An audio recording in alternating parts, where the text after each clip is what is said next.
भारत और चीन की दोस्ती से क्या अमेरिका के बुरे दिन शुरू हो गए हैं?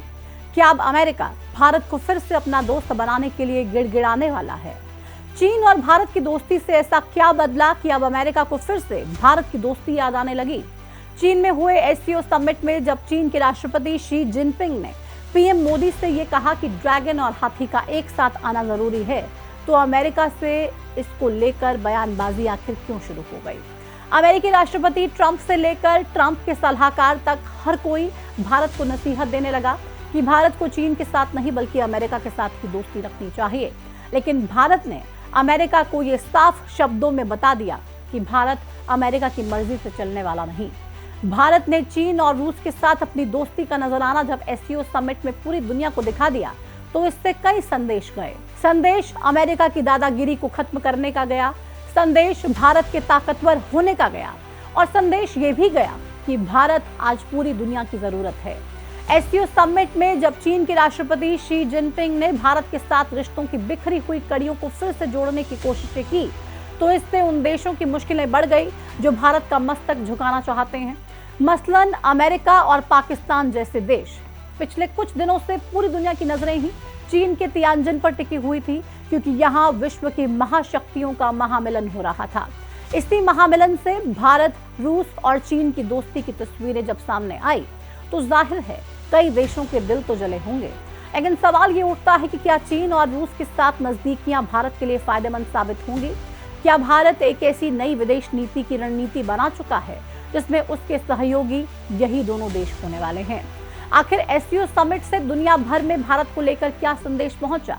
आज की इस वीडियो में हम आपको पीएम मोदी के चीन दौरे और एससीओ समिट की तस्वीरों में छुपी भविष्य की संभावनाओं के बारे में विस्तार से बताएंगे और समझाएंगे कि इस एससीओ समिट से भारत के किस देश के साथ रिश्ते मजबूत हुए और किसके साथ भारत ने दुश्मनी मोल ले ली है।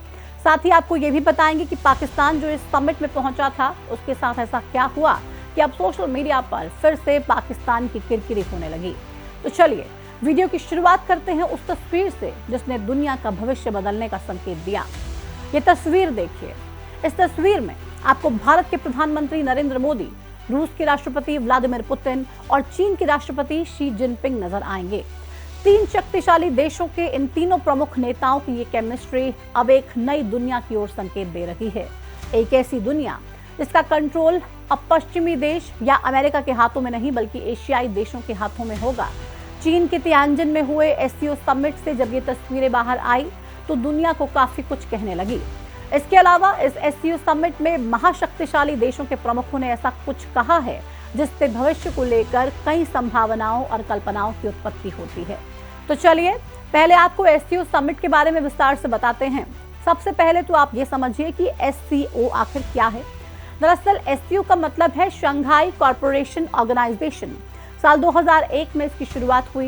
इससे पहले ये शंघाई 5 हुआ करता था, जिसे चीन, रूस, कजाकिस्तान, किर्गिस्तान और तजाकिस्तान ने मिलकर बनाया। धीरे धीरे इसमें बाकी देश भी जुड़ते चले गए। आज की तारीख में इस एससीओ में 10 फुल मेंबर्स हैं, जिनमें उज्बेकिस्तान, भारत, पाकिस्तान, ईरान और हाल ही में शामिल हुआ बेलारूस शामिल है। अफगानिस्तान और मंगोलिया इसकी ऑब्जर्वर्स हैं, जबकि टर्की, श्रीलंका, कंबोडिया और म्यांमार समेत 14 देश डायलॉग पार्टनर हैं। सदस्य देशों की आबादी मिलाकर ये दुनिया की लगभग 42% जनसंख्या और ग्लोबल जीडीपी का 25% हिस्सा कवर करता है। इसलिए जब इस बार चीन में 2 दिवसीय एससीओ समिट हुआ तो इस पर पूरी दुनिया की निगाहें टिकी हुई थी, क्योंकि इस बार का ये एससीओ समिट काफी भव्य था। इसमें भारत, चीन और रूस जैसे बड़े और शक्तिशाली देशों के प्रमुख एक मंच पर मौजूद रहे और एससीओ के बाकी सदस्य देशों के राष्ट्राध्यक्ष भी पहुंचे। इसके अलावा ये समिट ऐसे समय में हुआ जब अमेरिका ने दुनिया को टेररिस्ट के नाम पर टॉर्चर करने की ठानी हुई है और भारत, रूस जैसे कई देश अमेरिका की इस दादागिरी को खत्म करना चाहते हैं। वहीं भारत के लिहाज से ये समिट इसलिए खास रहा क्योंकि भारत और चीन के बीच फिर से रिश्तों को मजबूती मिल रही है। साल 2018 के बाद ये पहली बार था जब पीएम मोदी चीन के दौरे पर पहुंचे और चीन के राष्ट्रपति शी जिनपिंग के साथ उनकी मुलाकात हुई। दोनों नेताओं की इस मुलाकात और भारत चीन के रिश्तों की नई शुरुआत पिछले कुछ दिनों से दुनिया भर की मीडिया की सुर्खियां बनी हुई हैं। ऐसे में जब एससीओ समिट में दोनों नेताओं ने एक दूसरे से हाथ मिलाया और एक दूसरे का साथ देकर मजबूती का वादा किया तो रिश्तों की ये डोर और ज्यादा मजबूत हो गई। चीनी राष्ट्रपति और पीएम मोदी के बीच क्या बातचीत हुई, इसके भी कुछ महत्वपूर्ण बिंदुओं के बारे में जानना बेहद जरूरी हो जाता है। पीएम मोदी और शी जिनपिंग की मुलाकात में आपसी साझेदारी, सीमा पर शांति, आतंकवाद पर चर्चा और सबसे जरूरी व्यापार घाटे को कम कर पारदर्शी नीतियों के जरिए संबंधों को बेहतर बनाने पर जोर दिया गया।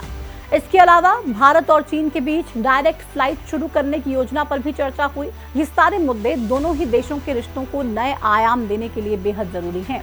इसलिए दोनों देशों के प्रमुखों ने इस पर करीब 1 घंटे तक बात की। इसी मुलाकात के दौरान चीनी राष्ट्रपति शी जिनपिंग ने कहा कि हाथी और ड्रैगन दोनों को एक साथ आने की जरूरत है। चीन और भारत को अच्छे पड़ोसी और मित्र बनना चाहिए जो एक दूसरे की सफलता में सहयोग करें। वहीं प्रधानमंत्री नरेंद्र मोदी ने इस मुलाकात के दौरान ये कहा कि हम आपसी विश्वास, सम्मान और संवेदनशीलता के आधार पर अपने संबंधों को आगे बढ़ाने के लिए प्रतिबद्ध हैं।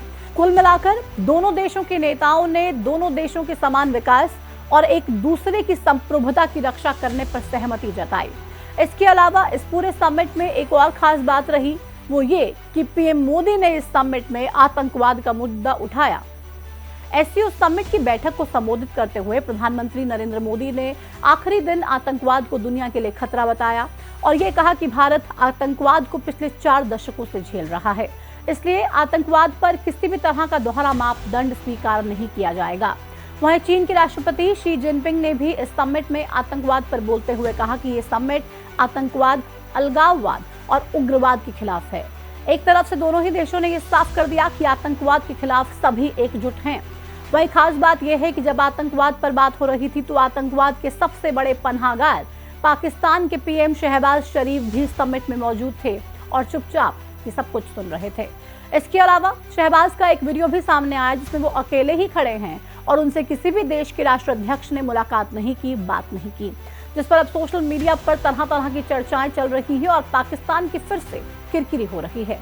बहरहाल चीन के साथ साथ भारत ने रूस के साथ ही अपने संबंधों को और ज्यादा बेहतर बनाने पर जोर दिया है।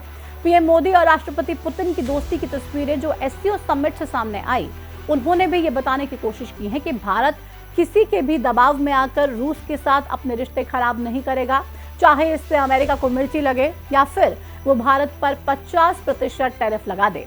आपको याद होगा कि 27 अगस्त से अमेरिका का भारत पर 50% टैरिफ लागू हो रखा है, जिससे भारत को व्यापार में काफी घाटा हो रहा है और अमेरिका ने टैरिफ लगाने के पीछे जो वजह बताई है वो भी रूस से ही जुड़ी हुई है। अमेरिका चाहता है कि भारत रूस के साथ दोस्ती खत्म करे और उससे तेल ना खरीदे, लेकिन भारत ने अमेरिका की उस दादागिरी का जवाब इन तस्वीरों से एक बार फिर से दे दिया है जो चीन में हुए एससीओ समिट से सामने आई। हालांकि इन तस्वीरों के बाद अमेरिका के बयान भी सामने आए हैं। अमेरिका के राष्ट्रपति डोनाल्ड ट्रंप पहले की तरह फिर से उल्टी पुल्टी बातें करते नजर आए। उन्होंने अपने एक इंटरव्यू में ये दावा किया कि भारत ने अब अपने टैरिफ को पूरी तरह से कम करने की पेशकश की है। वहीं ट्रंप के सलाहकार पीटर नवारो ने प्रधानमंत्री नरेंद्र मोदी की रूस और चीन के नेताओं के साथ नजदीकियों पर आपत्ति जताई।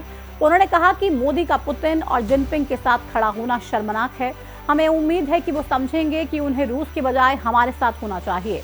एक तरह से देखा जाए तो अमेरिका फिर से अपनी दोगली नीति से भारत को फंसाने और बरगलाने की कोशिशों में लगा हुआ है। खैर, इस समय रूस यूक्रेन युद्ध ने पश्चिम और रूस को अलग अलग खेमों में बांट दिया है। चीन और अमेरिका के बीच तनाव चरम पर है।